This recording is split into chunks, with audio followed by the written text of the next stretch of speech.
and we will get started. I am going to let my colleagues introduce themselves, and then I will open up the slide deck as well. Marnie, do you want to go first? Sure. I'm Marnie Dugan. I am the director of the Wackerle Center for Career Leadership and Fellowships on campus. I'm also a Monmouth College alum, and I've been in my role or back at Monmouth for about 8.5 years now.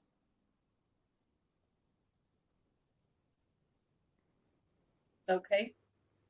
And I'm Stacy Lotz. I am a professor in the art department and am also currently one of the associate deans in the academic affairs area on campus. And I am happy to say that I have been at Monmouth for 25 years, 25 great years.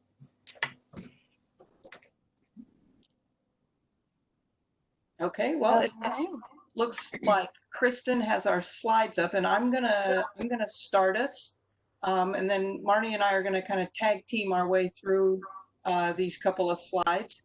And I want to thank all of you for joining us today. I think when Marnie and I were asked to do this presentation, it seemed like a pretty natural thing to do because as a professor, I know that I work very closely with the Career Center, especially when I'm advising students.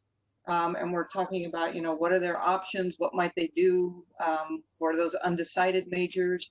And so we work very closely with the Wackerle Center in helping those students kind of find a path and just find out what their true passions are, because a lot of times they don't really know.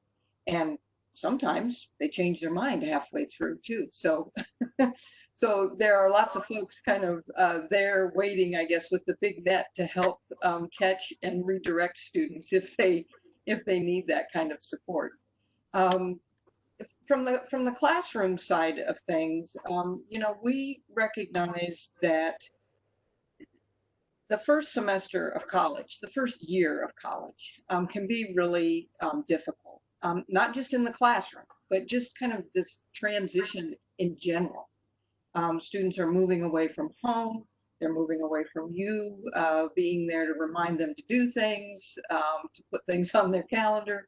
There's a lot of different things going on. And so a few years ago, a group of professors, we got together and we said, you know, what would just be the kind of bare bones things that we would say to students about being successful on campus?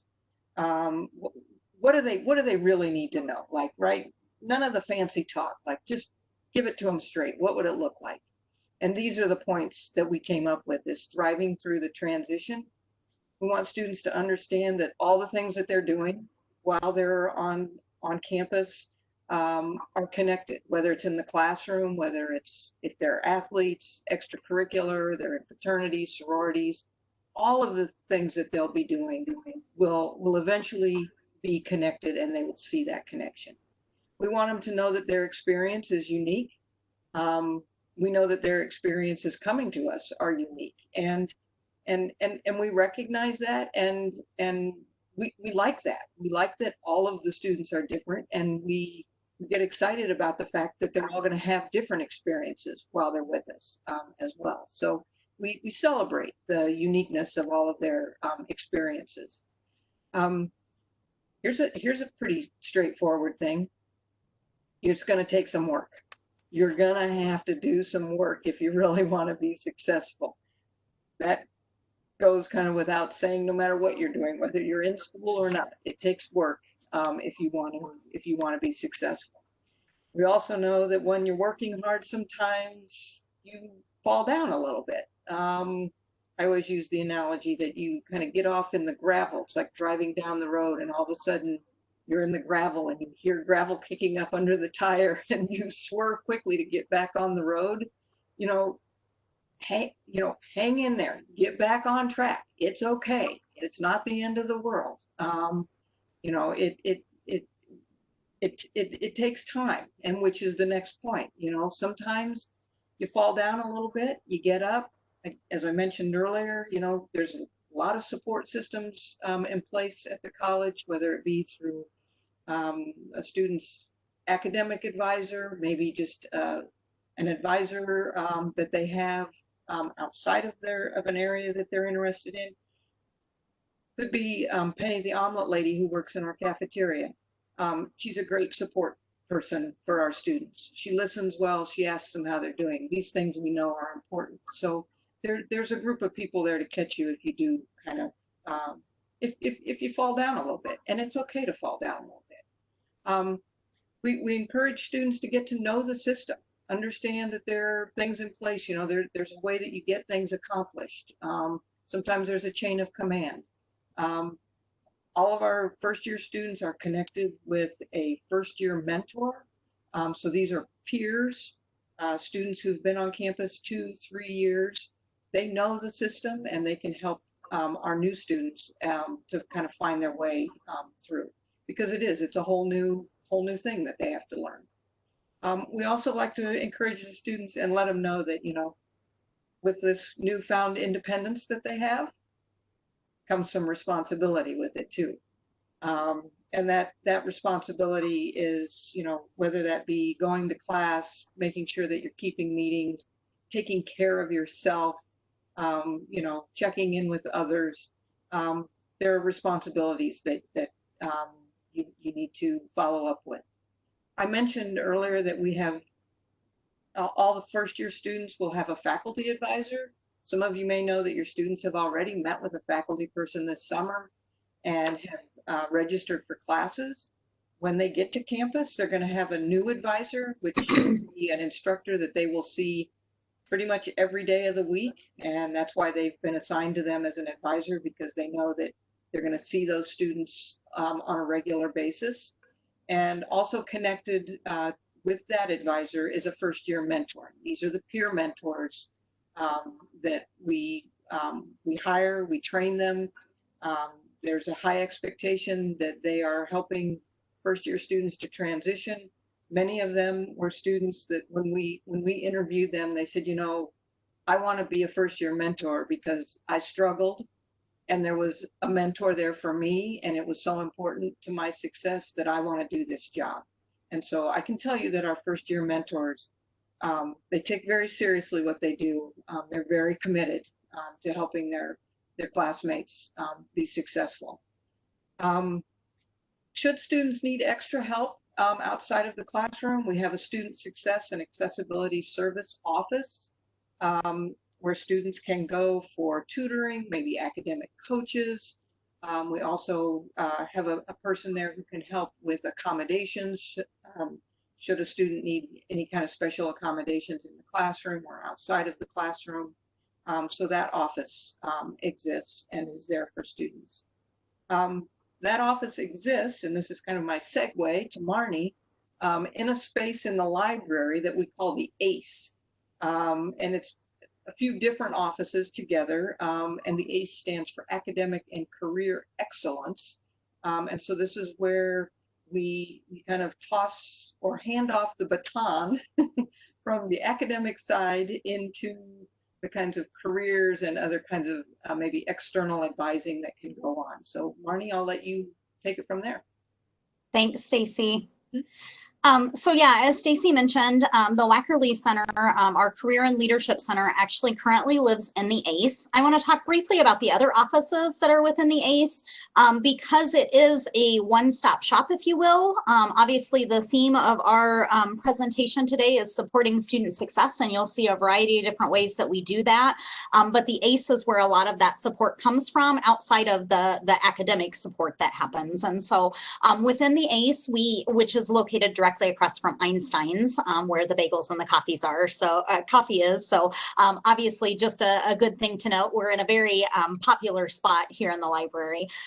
So within the ACE, we have the registrar's office, which is all things with regard to your academic transcript. And so I know Kristen had mentioned earlier, sending your final high school transcripts, sending your dual credit, your college transcripts for your dual credit. Obviously, the registrar maintains your academic record. And so they're the office that is making sure that you're on track, you know, with your requirements for graduation. Also within the ACE is the Student Success and Accessibility Services Office, as Stacy mentioned. So for tutoring and academic coaching and accommodations, those things that were mentioned.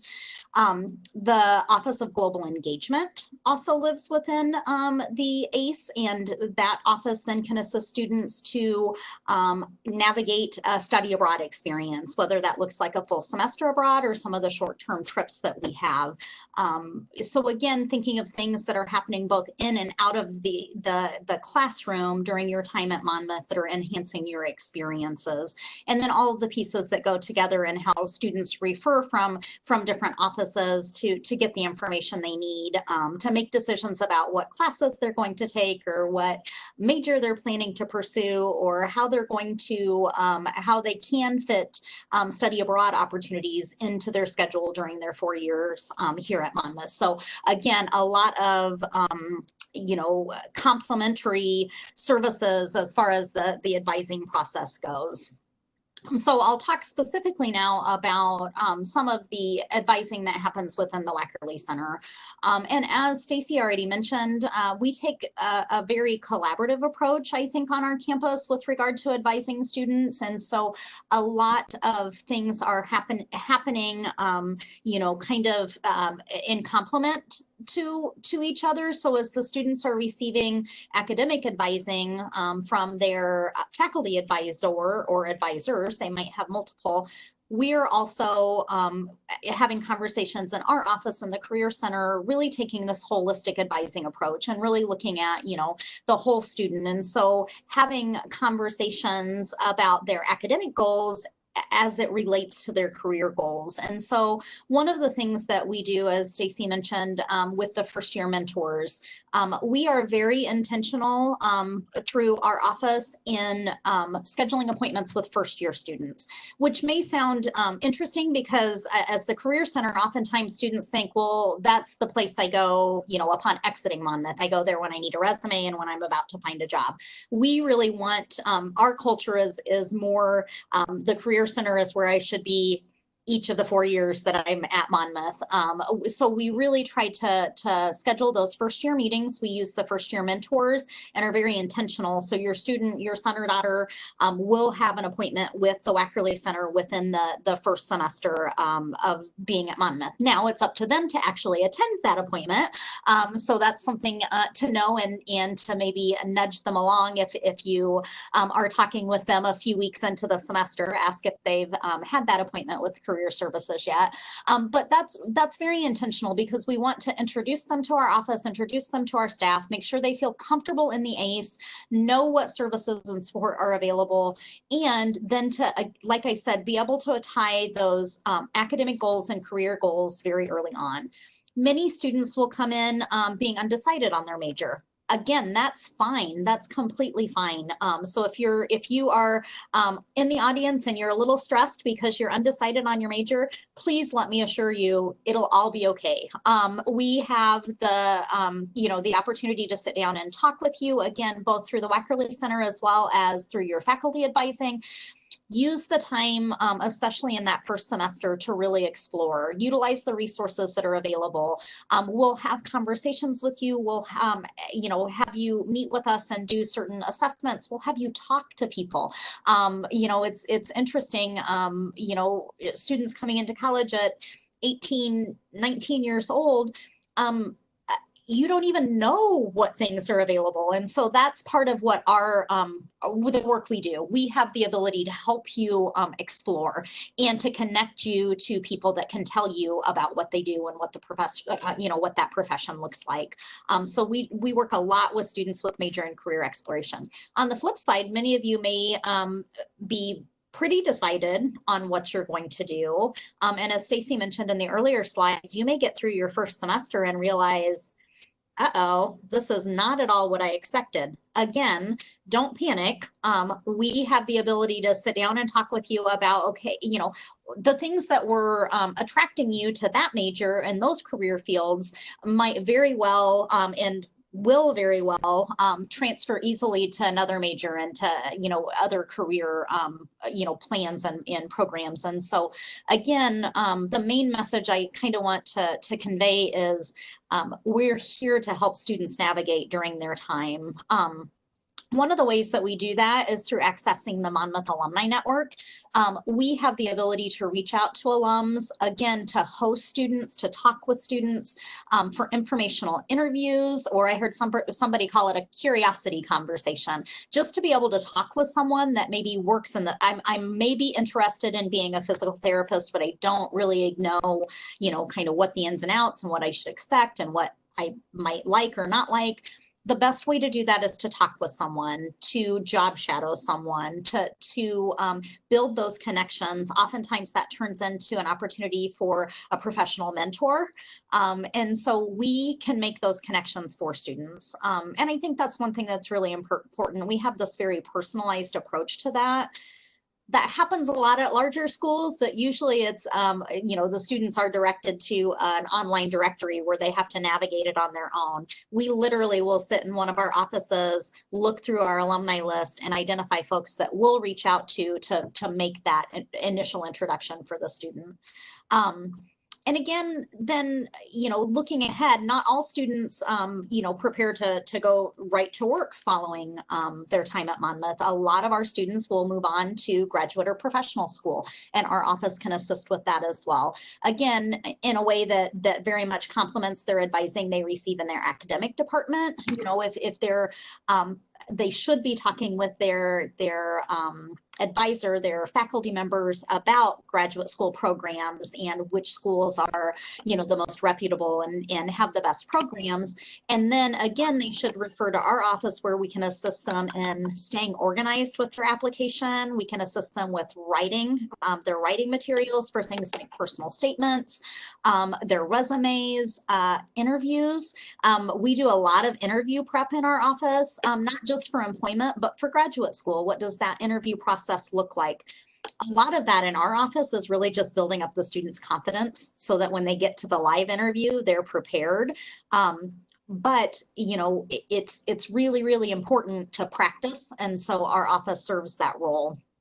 I already kind of mentioned job shadow opportunities, internship opportunities. So we assist in a variety of ways, but the main thing, the main takeaways are that we are here to support and assist and help students navigate, and that, as Stacy said earlier, it takes a little work. It's going to take a little work both in and out of the classroom. You're working within your classroom, but there are a number of things to do outside the classroom to also build your skills, help you gain the experiences that employers and graduate schools are looking for.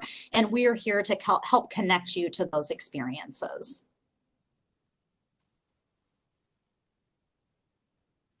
Thank you so much, Marnie and Stacy. We do have briefly contact information for both of our panelists on this slide here. We're also going to be following up after this session and after all of the sessions today with lots of contact info for everyone you saw in any of the sessions today. We'll make sure that you can get in touch. But I do want to turn now to questions. It looks like we may have had a few come in while we were running through the slides, which is great. So I'll get started with those. If you have questions, now is a great time to chat them in. I'm going to start with one about accessibility services. This is a great question. How do I connect with services to find out what's available for any specific learning challenges I have? So I guess I can answer that. And of course, I don't have the phone number right offhand, but I know that that'll be coming in that welcome package. There's a blurb about the office, but what normally happens is that the student, once they're on campus, goes over to that office, makes an appointment there, and can sit down and talk with the director there. And if any paperwork is needed, any kind of documentation, maybe that the student may have used in high school, or doctor's notes, those can be given then to the director, and through a conversation with the student, the director then makes a recommendation for those kinds of any accommodations that then might need to be made. Could be something like needs a little more time to take an exam, needs to be in a quiet place to take an exam. There are any number of things. And then what ends up happening is that the director follows up with the students' professors, and without disclosing all of their personal information, because we don't do that, we just say that student X has these accommodations, and then the faculty members follow up and respect that accommodation, and either work directly then with the office if something needs to be set up outside, or we also tell the students, you know, it is their responsibility to advocate for themselves and to follow up with the prof, you know, and say, you know, I have this accommodation, I plan to use it. We have a lot of students that say, I have an accommodation in place, but I want to try to not use it. And so we work closely then with the office and with the student. But the accommodation is set up after a meeting with the student and the director. Thank you so much. Oh, go ahead, Marnie. I was just going to add really quickly. One of the things that I always tell new students, so I'm going to throw it out there on this presentation too, make yourself comfortable and familiar with the space. Even if you don't anticipate having any academic challenges, oftentimes college is just different. And so make yourself familiar with the space, know where the student success and accessibility services are, know where the writing center is, and just sit and do your homework near the tutors in the writing center. Know when the tutoring sessions are for your specific sessions and go, because if you do that early on in the semester, at least this is how my brain works, I feel more comfortable in the space. I recognize the people. And then if I get 4, 5, 6 weeks down the road, and then I am having trouble, then I might feel uncomfortable stepping into that space. Now that space might look a little different in the fall. It may be more Zoom, you know, or virtual space, but I highly, highly, highly encourage you, even if things are going good.